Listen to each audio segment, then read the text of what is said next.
Eagles at Jaguars. You know how much I love watching you break down your Eagles.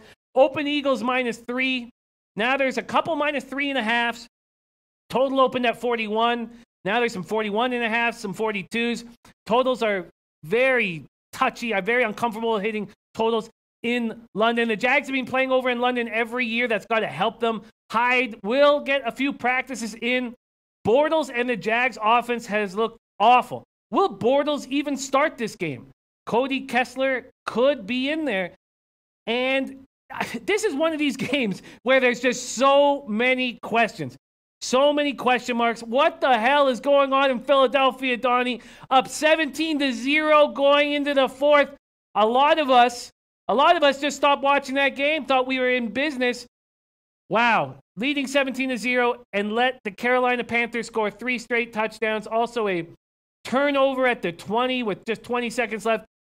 Marco Lou says Eagles offense looks pretty bad too. And he says, I'm on the Jags. I've been very interested in how many people are on the Jags, and not just slightly on the Jags, really believing in the Jags at this spot in London. That's been very surprising to me. I can't wait to hear your breakdown of Eagles at Jaguars in London, England.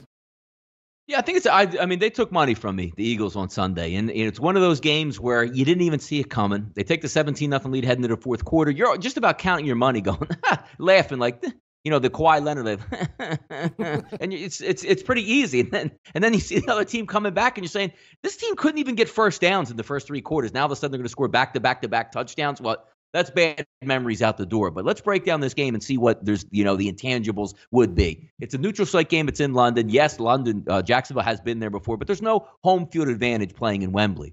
What you want to look at is where both of these teams are headed right now. Now, it was a devastating loss for the Philadelphia Eagles last week, yes, but nobody in the locker room was screaming, yelling, upset at the coach, want to fire the coach, want to move on. They know they let that one slip away in a similar fashion. They let the one slip away when they played on the road versus the Tennessee Titans. Have a double-digit lead late in the game, third quarter, fourth quarter, and let it go through your fingers.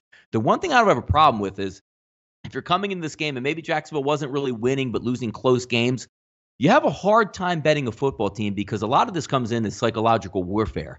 You're now going to tell me that Blake Bortles, the head coach, already said it? Hey, Blake, you're on a short leash this week.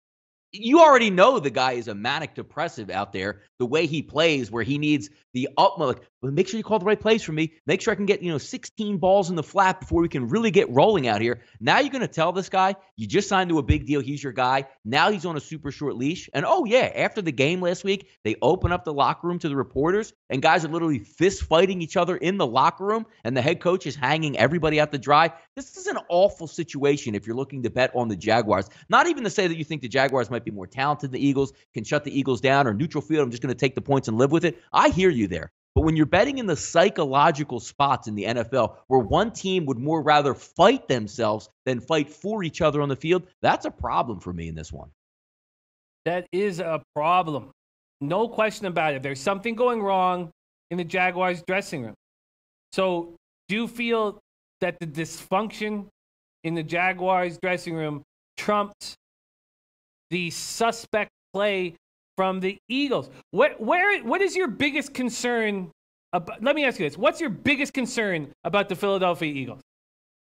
Well, you know what the biggest concern would be? It's not the front seven. Now, Derek Barnett's not going to play in this game. Looks like he's out for you with a shoulder injury. I think the Eagles' front seven will be fine.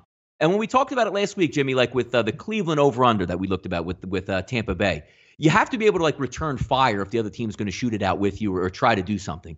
The way you attack the Eagles on the cornerback position is hit them with double moves left and right and have a quarterback that can deliver the football. What shows you from Jacksonville that with Blake Bortles, which he will be under pressure in this game, the Eagles should be able to, formulate a pass rush. Are they going to be able to move the football down the field through the air? Because you're not just going to hand the football off to Carlos Hyde, who's been there for 6 days, and say, we're going to eat in this game on the ground. That's where I worry about it. If you have a mobile quarterback who's got a deep arm and can run some plays, that's going to affect the Eagles in the secondary. I don't see really how the Jacksonville Jaguars are just going to say, hey, you know what? We're going to go up and down the field on the Eagles because we have Blake Bortles and Carlos Hyde and not much else out here to play around with. They're a banged-up, injured team, both psychologically and on the field. That's the problem I would have if you're trying to formulate an angle to take the Jaguars, because what they do or what they seemingly try to do, that's not really how you exploit the Philadelphia Eagles on defense. That is a very good point. This is a very tough game. I'm shocked at how many people I've heard liking the Jaguars in this spot, and people I really respect football-wise liking the Jags.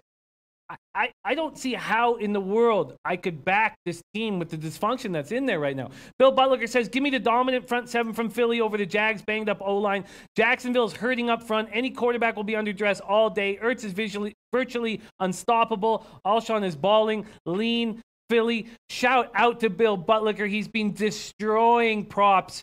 Doing a great job there. Raphael Kajat says, too many unknowns on the Jags-Eagles game. A perceived good team have had 2 bad games in a row. Eagles are on a Super Bowl hangover, but still a good team. It's anyone guess who shows up, especially in London. But Emza says Eagles gonna fly. Ninja 13 says Eagles will bounce back.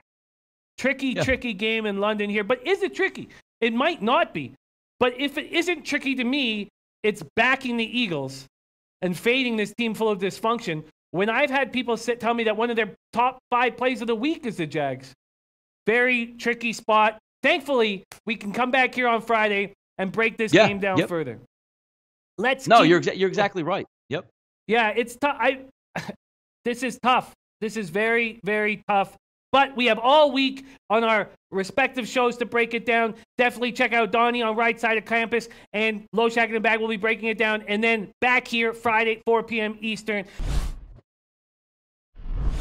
Hey guys, thanks for tuning in to our channel. Now, we've put a lot of work into producing all these free videos, so please help us out and keep all our content free for you forever by simply liking, sharing, commenting, and subscribing. Now, not to mention, a visit to our industry-leading website will warm the hearts of all our SBR employees, especially myself. Now, the links are over there to the left, so do check those out. Thanks for watching.